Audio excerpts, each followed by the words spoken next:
ओम श्री हनुमते नमः। श्री हनुमान एस्ट्रोलॉजी। प्रिय मित्रों नमस्कार। आज आपको जानकारी देंगे मई 2021 आपकी राशि के ऊपर क्या शुभाशुभ प्रभाव लेकर आ रहा है, और जानकारी देंगे आपको तुला राशि वाले जातकों के लिए। तुला राशि वाले जातकों के लिए मई 2021 कैसा रहेगा और क्या ग्रहों के शुभाशुभ प्रभाव घटित होंगे, इसकी संपूर्ण जानकारी देंगे। आपका स्वास्थ्य, आपका घर परिवार, आपकी हेल्थ, आपका भूमि मकान वाहन, आपका घर का सुख, संतान सुख, प्रेम संबंध, पढ़ाई और आपका वैवाहिक जीवन, आपका विवाह संबंधित, तो आपके विदेश यात्राएं, आपका कार्य व्यवसाय बिजनेस नौकरी और आपका लाभ, आपकी यात्राएं, तो आपको क्रम से डिटेल में जानकारी देंगे। और वीडियो को अंत तक देखिए। अंत तक देखना इसलिए ज़रूरी है, यहाँ पर हम आपको कुछ अशुभ तिथियों की जानकारी देते हैं। उन अशुभ तिथियों में कौन कौन से कार्य आपको नहीं करने चाहिए, नहीं तो आपको लाभ की बजाय नुकसान होने की संभावना रहती है। और थोड़े थोड़े से उपाय बताते हैं, श्रद्धा विश्वास के साथ आप करते हैं तो ग्रहों के जो थोड़े बहुत दुष्प्रभाव आपको देखने को मिलते हैं वहाँ उनसे आपको मुक्ति मिलती है और आप उसमें सक्सेस गेन करते हैं। तो पहले ग्रह गोचर की स्थिति पर एक नज़र डालते हैं। यहाँ पर सूर्य आपके मेष राशि में रहेंगे, 14 मई को वृषभ राशि में संचार करेंगे। मंगल आपके मिथुन राशि में गोचर कर रहे हैं। उसके बाद आती है आपकी बुध की स्थिति है, 1 से 26 तक आपके वृषभ राशि में रहेंगे और 26 तारीख को मिथुन में प्रवेश करेंगे। और आपके गुरु कुंभ राशि में भ्रमण कर रहे हैं। शुक्र आपके 4 से लेकर 28 तारीख तक आप वृषभ राशि में रहेंगे, अपनी स्वग्रही राशि है उनकी, और 28 तारीख को मिथुन राशि में संचार करेंगे। शनि आपके मकर राशि में संचार कर रहे हैं, राहु आपके वृषभ राशि में और केतु आपके वृश्चिक राशि में। यह आपके ग्रह गोचर की स्थिति। शुरू करते हैं तुला राशि वाले जातकों के लिए, लेकिन उससे पहले 2 चीज़ें आप ध्यान से सुनिएगा। एक चीज़ तो यह है कि यह जो हम फलादेश आपके ऊपर करते हैं यह चंद्र राशि के ऊपर आधारित होता है। यह बहुत महत्वपूर्ण है, इसकी बहुत इम्पोर्टेंस है। अगर आपको अपनी राशि नहीं पता, जब आप जन्म लेते हैं और आपकी जन्म कुंडली में जिस राशि में चंद्रमा होता है एक्चुअल में आपकी वह राशि होती है। और अगर आपको अपनी राशि नहीं पता तो अपने प्रचलित नाम से आप अपनी राशि देखकर इसका विचार कर सकते हैं। लेकिन साथ साथ अपनी जन्म कुंडली का विश्लेषण भी जरूर कराएं, क्योंकि जो आपकी लगन कुंडली होती है वह भी मेन है और वह मेन आधारभूत है आपकी पूरी ज़िंदगी का। तो जब दोनों चीज़ें टैली होती हैं, दोनों का एनालिसिस होता है, दोनों का विश्लेषण करते हैं, आपके ग्रह गोचर भी जो चंद्र राशि पर आधारित है और आपकी लगन कुंडली भी, जब दोनों के ग्रहों का मिलान करते हैं और उनको टैली करते हैं तो आपको 100% परिणाम उसके देखने को मिलते हैं। तो थोड़े थोड़े से जहाँ जो ग्रह आपको डिस्टर्ब कर रहे हैं उनके श्रद्धा विश्वास के साथ छोटे छोटे से आप उपाय करते हैं तो निश्चित रूप से आप ग्रहों के दुष्प्रभाव से बचते हैं और आपको ग्रहों का शुभत्व प्राप्त होता है और आप उन्नति करते हैं, तरक्की करते हैं। तो इसलिए एक बार अपनी कुंडली का विश्लेषण जरूर कराएं। हमसे कराना है हमसे करा लीजिए। बहुत थोड़ी सी कंसल्टेंसी जमा करके आप हमसे फ़ोन पर भी कंसल्टेंसी ले सकते हैं, अपनी कुंडली का विश्लेषण करा सकते हैं, जिससे आपका मार्गदर्शन होगा, आप लाभान्वित होंगे और छोटे छोटे उपाय करने से आप ग्रहों को दुष्प्रभाव से बचेंगे, आप तरक्की करेंगे, उन्नति करेंगे। चलिए शुरू करते हैं तुला राशि वाले जातकों के लिए। यहाँ पर आपकी थोड़ी सी स्थिति, तुला राशि वालों के लिए यहाँ पर स्थिति थोड़ी सी खराब हो रही है। आपकी कुंडली में अगर कोई चीज़ खराब देखेंगे तो खराब बताएंगे, अच्छी देखेंगे तो अच्छी बताएंगे।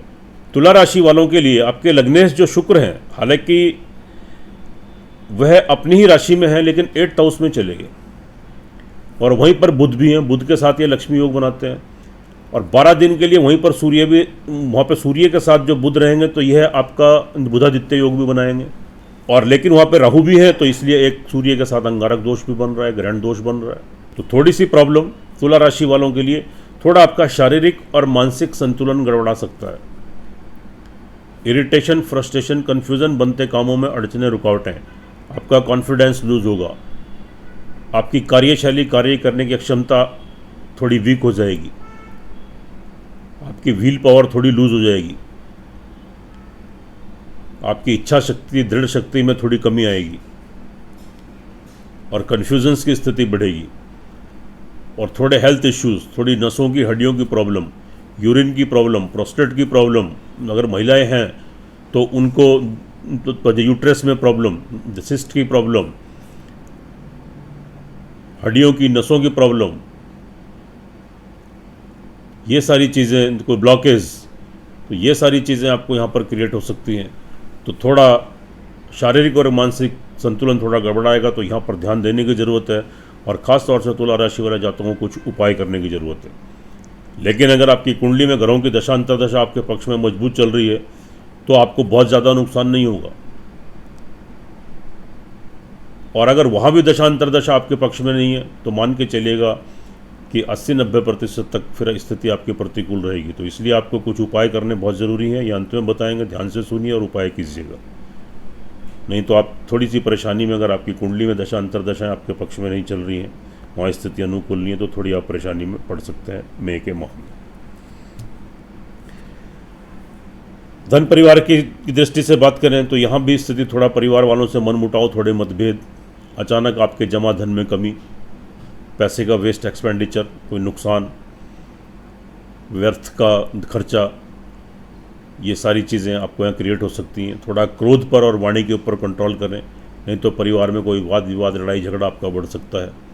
ऐसी स्थिति आने पर वहाँ से निकल जाएं, उठकर चले जाएं, या बिल्कुल शांत, बिल्कुल मूक दर्शक की तरह बैठे रहें, तो स्थिति संभल जाएगी। नहीं तो स्थिति आपकी थोड़ी बिगड़ सकती है और थोड़ा जमा धन में भी नुकसान हो सकता है, परिवार वालों से कोई नुकसान हो सकता है। उसके बाद बात करते हैं थर्ड हाउस की। लेकिन यहाँ पर थोड़ी सी स्थिति इसलिए थोड़ी फेवर में है क्योंकि यहाँ पर जो आपके तृतीयेश, जो आपके बृहस्पति है, मूल त्रिकोण 5th हाउस में बैठे हैं, तो इसलिए थोड़ा सा सेल्फ कॉन्फिडेंस आपके अंदर बना रहेगा। आपका आत्मविश्वास, आपका पराक्रम थोड़ा यहाँ पर बना रहेगा। तो उसके बल पर, और छोटे भाई बहनों का लाभ सहयोग, आपके कर्मचारी उनका लाभ सहयोग, आपके वेल विशर, आपके शुभचिंतक, उनसे लाभ सहयोग, बेनिफिट, तो ये स्थिति थोड़ी आपके पक्ष में है। तो वहाँ से थोड़ा उसको कवर हो तो उसकी रिकवरी हो जाएगी। तो बहुत चिंतित होने की आवश्यकता नहीं है। थोड़े से उपाय आपको बताएंगे, श्रद्धा विश्वास के साथ करेंगे तो निश्चित रूप से आप इन दुष्प्रभाव से बचेंगे। आगे चलते हैं। भूमि, मकान, वाहन की प्राप्ति आपको हो सकती है। अचानक से कोई मकान लेने की योजना बन सकती है, आपको मकान की प्राप्ति हो सकती है, वाहन की प्राप्ति हो सकती है, किसी संपत्ति की प्राप्ति हो सकती है, आपकी माता जी की आपको हेल्प, सपोर्ट, उनका सहयोग आपको मिल सकता है, और घर में थोड़ी सुख संसाधनों में थोड़ी वृद्धि हो सकती है। लेकिन मेन आपका थोड़ा हेल्थ है, ज़रा उसकी तरफ आप ध्यान दीजिए, और थोड़ा मेंटली थोड़े इरिटेशन, फ्रस्ट्रेशन, तो वहाँ थोड़ा संभलने की ज़रूरत है। बाकी चीज़ें तो काफ़ी फेवर में है। संतान पक्ष की तरफ से स्थिति ठीक है, यहाँ पर स्थिति आपके फेवर में बन रही है। आपकी संतान तरक्की करेगी, उन्नति करेगी, विवाह शादी के उनके संबंध बनेंगे, नौकरी में तरक्की, व्यवसाय में तरक्की, पढ़ाई में तरक्की, उन्नति, संतान से संतुष्टि प्राप्त होगी, उनका सहयोग आपको मिलेगा, उनका सपोर्ट मिलेगा, तालमेल अच्छा रहेगा। जो जातक पढ़ाई के क्षेत्र में है उनके लिए भी बहुत अच्छी स्थिति है, एकाग्र होकर पढ़ाई कर पाएंगे।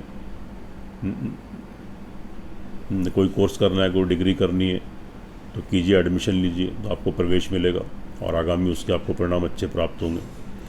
प्रेम संबंध वालों के लिए स्थिति अच्छी है, प्रेम संबंध कंटिन्यू कीजिए, एक दूसरे का लाभ सहयोग मिलेगा।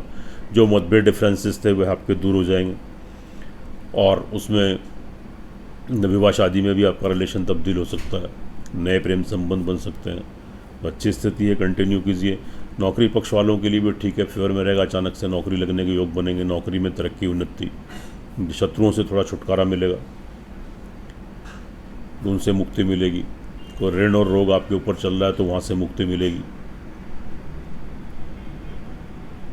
तो आपका ऋण भी उतरेगा और आपको बीमारी से भी मुक्ति मिलेगी। और जो कुछ आपको शत्रुओं से मुक्ति मिलेगी, वहाँ आपका वर्चस्व बनेगा, आपकी इम्पोर्टेंस बढ़ेगी। दाम्पत्य जीवन की बात करें तो यहाँ पर थोड़ी सी तकलीफ आपको क्रिएट हो सकती है, थोड़ा आपस में आर्ग्यूमेंट, थोड़ा लड़ाई झगड़ा, पति पत्नी में अगर आप विवाहित हैं थोड़े क्रिएट हो सकते हैं। कोई विवाह शादी का संबंध छूट सकता है, कोई प्रॉब्लम आ सकती है, और अचानक से एक दूसरे पार्टनर का, आप सोचा पार्टनर से कोई बड़ा लाभ भी प्राप्त हो सकता है, यहाँ ये स्थिति भी बनती है। और कार्य व्यवसायी हैं, बिजनेसमैन हैं या पार्टनरशिप में कार्य करते हैं तो थोड़ा संभल कर चलने की ज़रूरत है, थोड़ा संघर्ष की स्थिति थोड़ी रहेगी। लेकिन फिर भी अचानक से आपको, कंटिन्यू तो नहीं, लेकिन बीच बीच में अचानक से आपको धन की लाभ की प्राप्ति होगी।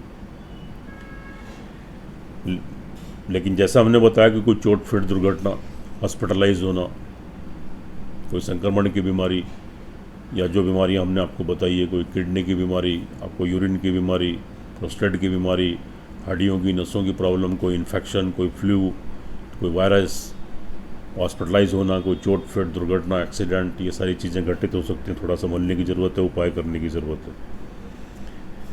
भाग्य आपको 26 तारीख के बाद स्थिति थोड़ी आपके फेवर में यहाँ पर बनेगी। 26 तारीख के बाद एंड में जब बुध का ट्रांजिट होगा भाग्य स्थान में, तो आपको भाग्य उन्नति के अवसर मिलेंगे। भाग्य आपको साथ देगा, आपको सपोर्ट करेगा। और जो लास्ट का जो वीक है तो वह आपकी स्थिति थोड़ी आपके फेवर में रहेगी। और 26 तारीख के बाद साथ में फिर वहाँ तो आपके विदेश से संबंधित कोई कार्य हैं, उससे पहले तो थोड़े व्यवधान दिक्कतें आएंगी, लेकिन बाद में एंड में परेशानियाँ दूर हो जाएंगी और आपको विदेश का लाभ मिलेगा। थोड़ा आध्यात्मिकता के भाव में कमी आएगी और कहीं धार्मिक स्थल की यात्राएं करना चाहती हैं वो आपकी स्थगित हो सकती है, कैंसिल हो सकती है। आध्यात्मिकता के भाव में कमी आएगी, भगवान की पूजा पाठ से ध्यान हटेगा। तो थोड़ा जो अपना दैनिक आप भगवान की पूजा पाठ करते रहें, वो निरंतर करते रहें, वहाँ ध्यान लगा कर रखें, क्योंकि यह जो स्थिति है बहुत यथावत नहीं है, थोड़े समय के लिए है। यह स्थिति बहुत जल्दी आपकी चेंज हो जाएगी, आगे फिर स्थिति आपकी फेवर में आ जाएगी, फिर आप उन्नति करेंगे, तरक्की करेंगे। कार्य व्यवसाय की दृष्टि से भी थोड़ा सा फ्लक्चुएशन रहने वाला है, क्योंकि शनि की सप्तम दृष्टि वहाँ पर है, तो थोड़ा संघर्ष की थोड़ी स्थिति बनेगी। थोड़ा संघर्ष आप करेंगे, थोड़ा अधिक बढ़ जाएगा संघर्ष आपका, और थोड़ी सी उसमें दिक्कतों का सामना करना पड़ सकता है। कोई कार्य व्यवसाय आपका बंद भी हो सकता है। और तो अगर आप कोई नौकरी करते हैं तो उसमें उन्नति में बाधाएं आ सकती हैं। सेल्फ एम्प्लॉई हैं, वहाँ थोड़ा संघर्ष की स्थिति बन सकती है। आजीविका से संबंधित कोई कार्य करते हैं, यानी करियर की दृष्टि से थोड़ी संघर्ष की स्थिति तो थोड़ी बनी रहेगी, लेकिन फिर भी आप लाभ गेन करेंगे। लाभ की दृष्टि से थोड़े आपका जहाँ आपके पैसा आता है वहाँ से थोड़ी रुकावट आ सकती है, थोड़ी प्रॉब्लम क्रिएट हो सकती है। अचानक से धन में कमी आना या रुकावट आना, ये थोड़ी प्रॉब्लम आपको यहाँ पे आ सकती है। और थोड़ी व्यर्थ की यात्राओं से बचें, क्योंकि यात्राओं से थोड़ा नुकसान, थोड़ी प्रॉब्लम आपको क्रिएट हो सकती है। आपका पैसा फंस सकता है, अटक सकता है, और कोई लॉस, वेस्ट एक्सपेंडिचर, व्यर्थ का खर्चा या पैसे का नुकसान, लॉस या पैसा फंसना, अटकना, ये सारी चीज़ें क्रिएट हो सकती हैं। तो पैसे का लेन देन करते समय बहुत ध्यान दें, किसी के ऊपर जल्दी से विश्वास मत करें। और कोर्ट कचहरी में कोई केस की तारीखें हैं तो उनसे थोड़ा बचें, यहाँ स्थिति आपके अनुकूल नहीं बन रही। देखिए, तुला राशि वाले जातकों के लिए अगर आपकी कुंडली के अंदर ग्रहों की दशा अंतर्दशा मजबूत है, आपके पक्ष में है, तो 60-70% तक स्थिति आपके फेवर में जाएगी। और अगर वहाँ भी स्थिति आपके फेवर में नहीं है तो थोड़ा आपको यहाँ संभलने की और सावधानी रखने की ज़रूरत है।